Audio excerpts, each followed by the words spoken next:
you advise new or established educators who are wary of using new tools in the classroom? What would be your advice to them as how to introduce tech tools to their students and to parents? As I said, start small is the best advice you can have, because we need practice. We need to practice between ourselves, with our friends, someone, before putting it in use in the classroom. And then when we feel comfortable, when we understand perfectly what that tool can provide, what gain students can get from that, only then we should use it in our classroom. So I would say start small, one project at a time. If that app fits the purpose of your project, if it's going to enhance or to somehow help you do the job, then you should use it. Not, don't use the apps just because, okay? That just because, that's the worst thing in my opinion that you can do.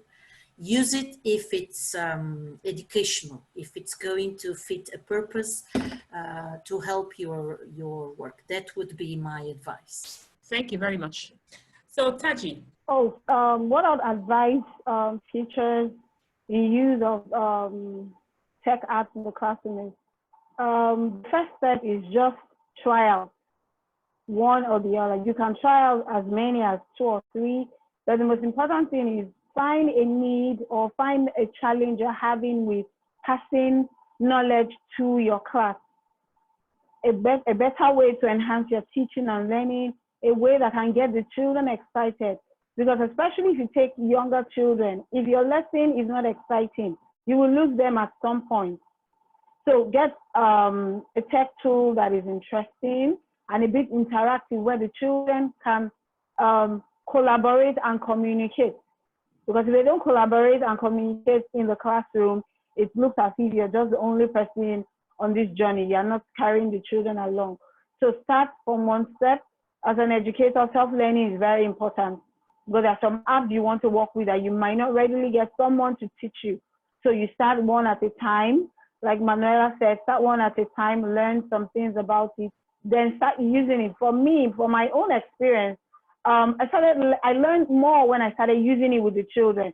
So after learning a bit, when I started using with them, I started discovering more things I can do with it, more things to teach them as well. So that's it for me. Great. Can we hear from you, Doha? So for me, I encourage teachers to be involved in such online community as eTwinning, as Schools Online, that's Bridge Council, for one reason. It's not the most important. It's ensuring that activity are bedded down in teaching methodology and not just using tech for tech's sake. That means students want to learn, and we must ensure that what we are doing is focused on the learning which can happen via the technology. So for me, education is first and technology is second. So I think personally, eTwinning, for example, okay, is very good tools for collaboration to learn new Web2 tools, okay. And the problem of a lack of training, it doesn't exist on eTwinning, because you will find always a live event, live training, a real training, okay, by coordinator, ambassador, by PN, regional PN, okay. So I encourage teacher to be involved in, for example, on Microsoft Community Educator, because there is a competition of E2, Microsoft E2, okay, that will motivate teacher to learn and learn and learn. And the most important, to learn and to use tech on our classroom, which we should, we don't have choice, okay? We have our 21st century skills. So we should tie the 21st century technique and skill by learning new tools. And it's not difficult. So we should just try and don't give up, and make personal effort, because we don't always waiting for someone to learn, to teach us, okay, how to use this and this. So we have online training on internet. We have many researches, important research. We can use it to learn, and I strongly recommend to be involved on Microsoft community and eTwinning community, because it's really important to teach teacher, educator all around the world easily, okay, and the latest web tools. That means you will be a modern teacher, that you learn, that you have updates, okay, of everything new. And the most important of this is to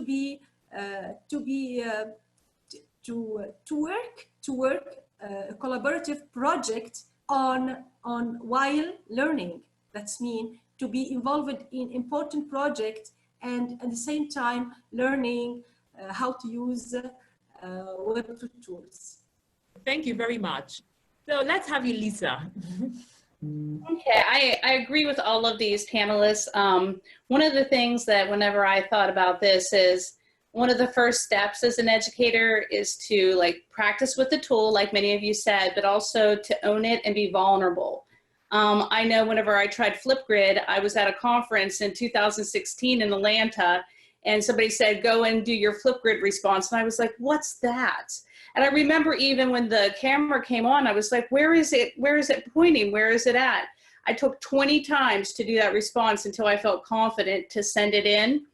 And that's how I approached it with my students. I told them about my vulnerability. I told them about, I didn't even know where the camera was. I didn't know where to look. I kept on saying, I kept on having to talk again and again. And it was funny because my students, they were like, oh, I want to try. And I was like, and it's okay if you have to do it again. So it almost taught them that they could fail and then try again. And there was no pressure of perfection, which I really liked. And that's what I like about some of the technology, is because you can make it where it's a draft or it is a progression of learning. It's a formative assessment. It's not summative. It's not something that they have to do and be perfect about. And showing them that we don't need to be perfect either, because I get that from my kids a lot, my students and my own kids. They'll say, but you're a teacher, you know everything. No, I don't. And I would never claim that. And I want to show them that we're learning together. So it's really nice to see that. And when I did have a student try Flipgrid that year, it was in November, and I had that student since August. And I remember I had a student teacher that year, and we were looking at the Flipgrid responses, and we both started screaming when we saw this girl on the Flipgrid. She had never talked. She had never communicated with us in class. She was very quiet, and she was just talking about everything and explaining everything that we had gone over. And she was so vibrant and so excited, but she did it on that. And she would never talk really in class, but on Flipgrid, that gave her the ability to talk and to be part of it. So any application that brings things out to kids that you might not necessarily get in just one way, always give them choice and give them voice. One thing, if I may add, is about all these tools, is that the connection part, the aspect of this is the most important thing, not only for the students, but also for ourselves. We feel that we are part of something, right? We can, it's really amazing. Sometimes I'm talking over my mobile phone to someone in Thailand and someone in the US or Canada or Africa or even Europe. So it's really, really good. And when I say to my students, I'm going to record, this is for our project, all this adds a purpose, you know, to our work. It's not just doing because we need to do something, but the purpose is also very important, and all these tools add that to the teaching and to the education. Yes, and it gives them authentic audience. It gives them somebody that they feel that they are talking to other than just us or their own classmates. And they make an effort to improve, to make it even better. So I like it a lot too. Wow, it's interesting. Some key takeouts. Lisa says there's no pressure for perfection. For me, that's a very interesting takeaway. Another thing we also just talked about here is giving learners a voice. But the ultimate thing for us now, just like Manuela said, is the connection. Because, you know, sometimes as an educator, it becomes a bit lonely. And you're like wondering, how is my fellow educator feeling this where they are? But like Manuela has just made us realize that connection, educators only do that when they are connected to someone else who can show them the way. And we also talked about purpose. What's our purpose? Is this just for using tech for tech's sake?